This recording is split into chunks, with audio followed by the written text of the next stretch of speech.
ये आकाशवाणी गोरखपुर है। अब आप प्रमोद कुमार सिंह से क्षेत्रीय समाचार सुनिए।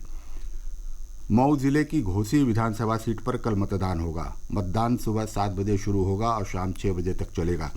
जिला प्रशासन ने मतदान से पूर्व सुरक्षा के व्यापक प्रबंध किए हैं। सभी मतदान केंद्रों के बाहर सुरक्षा बलों की तैनाती की गई है। एक रिपोर्ट। उत्तर प्रदेश के मऊ जिले की घोसी विधानसभा सीट पर कल होने वाले उपचुनाव को भारतीय जनता पार्टी के नेतृत्व वाले एनडीए और कांग्रेस के नेतृत्व वाले इंडिया गठबंधन के बीच सीधे मुकाबले के तौर पर देखा जा रहा है। राज्य सरकार के 2 दर्जन से ज्यादा मंत्रियों सहित प्रदेश के मुख्यमंत्री योगी आदित्यनाथ और भारतीय जनता पार्टी के प्रमुख नेताओं ने सीट पर भारतीय जनता पार्टी के प्रत्याशी दारा सिंह चौहान के समर्थन में चुनाव प्रचार के दौरान पूरी ताकत झोंक दी। इस सीट पर उपचुनाव पूर्व समाजवादी पार्टी विधायक दारा सिंह चौहान के इस्तीफा देने की वजह से हो रहा है, जो अब भारतीय जनता पार्टी की ओर से इस सीट पर प्रत्याशी हैं। वहीं दूसरी तरफ कांग्रेस सहित सभी वाम दलों ने न केवल समाजवादी पार्टी के प्रत्याशी सुधाकर सिंह को अपना समर्थन दिया है। सुशील चंद्र तिवारी, आकाशवाणी समाचार, लखनऊ। राज्यपाल आनंदीबेन पटेल आज बस्ती के 1 दिवसीय दौरे पर पहुंची। उन्होंने मॉडल गांव लेदवा में विकास कार्यों का जायजा लिया और विभिन्न विभागों द्वारा लगाए गए स्टॉल का अवलोकन किया।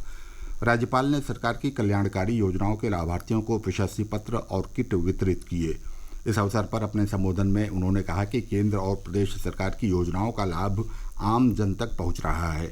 उन्होंने योजनाओं को जनता तक पहुंचाने के लिए जनप्रतिनिधियों और जिला प्रशासन की प्रशंसा की। राज्यपाल ने चंद्रयान 3 मिशन की सफलता के लिए इसरो के वैज्ञानिकों की सराहना की।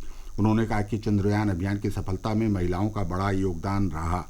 श्रीमती पटेल ने कहा कि इसरो में 50% महिलाएं काम कर रही हैं। इस अवसर पर सांसद हरीश द्विवेदी ने कहा कि केंद्र और प्रदेश सरकार की योजनाओं से आज बड़ी संख्या में लोगों को आच्छादित किया जा रहा है। विदेश मंत्री डॉक्टर एस जयशंकर ने कहा है कि नई दिल्ली में होने वाला 18वां G20 शिखर सम्मेलन वर्तमान ज्वलंत मुद्दों से निपटने के लिए प्रासंगिक निष्कर्ष और समाधान, अवधारणा और कार्यों के लिए याद किया जाएगा। रूस और चीन के राष्ट्रपति के G20 शिखर सम्मेलन में शामिल नहीं होने की खबरों पर एक प्रश्न के उत्तर में विदेश मंत्री ने कहा कि कौन से देश किस स्तर पर शामिल होते हैं, इस पर ध्यान देने की बजाय वास्तविक मुद्दा ये है कि जो देश उपस्थित होते हैं उन्हें कितना महत्व मिलता है।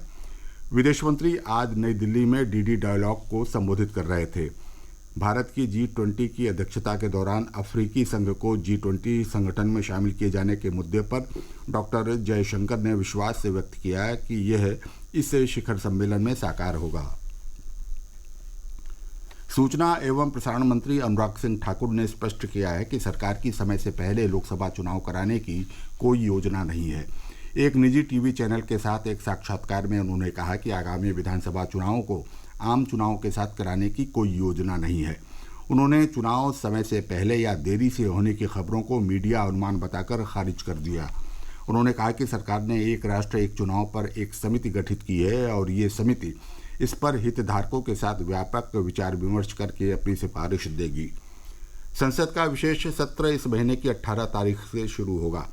22 सितंबर तक चलने वाले इस सत्र के दौरान 5 बैठकें होंगी। संसदीय कार्य मंत्री प्रहलाद जोशी ने सोशल मीडिया में कहा कि अमृतकाल के मौके पर सरकार संसद में सार्थक चर्चा और बहस कराना चाहती है। गोरखपुर में औद्योगिक विकास प्राधिकरण गीडा क्षेत्र में निवेश के धरातल पर उतरने के साथ औद्योगिक विकास की रफ्तार तेज होती जा रही है। भूमि आवंटन के 2 साल से भी कम समय में तत्वा प्लास्टिक पाइप्स प्राइवेट लिमिटेड की फैक्ट्री का न केवल निर्माण पूरा हो गया है, बल्कि यहां बन रही पाइप के उत्पादन और आपूर्ति का सिलसिला भी शुरू हो गया है। मुख्यमंत्री योगी आदित्यनाथ इसी माह इस पाइप फैक्ट्री का औपचारिक उद्घाटन कर सकते हैं। लगभग 22,000 वर्ग मीटर क्षेत्र में विस्तार लिए इस फैक्ट्री के निर्माण पर 110 करोड़ रुपए की लागत आई है। फैक्ट्री शुरू होने से 200 लोग प्रत्यक्ष और 300 लोग परोक्ष रूप से रोजगार से जुड़े हैं।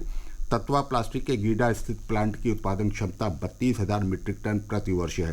तत्वा प्लास्टिक पाइप्स प्राइवेट लिमिटेड के प्रबंध निदेशक गगन गोयल ने कहा कि मुख्यमंत्री योगी आदित्यनाथ के मार्गदर्शन में उत्तर प्रदेश की अर्थव्यवस्था निरंतर मजबूत हो रही है।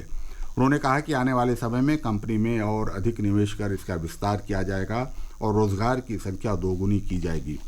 समाचार समाप्त हुए। नमस्कार।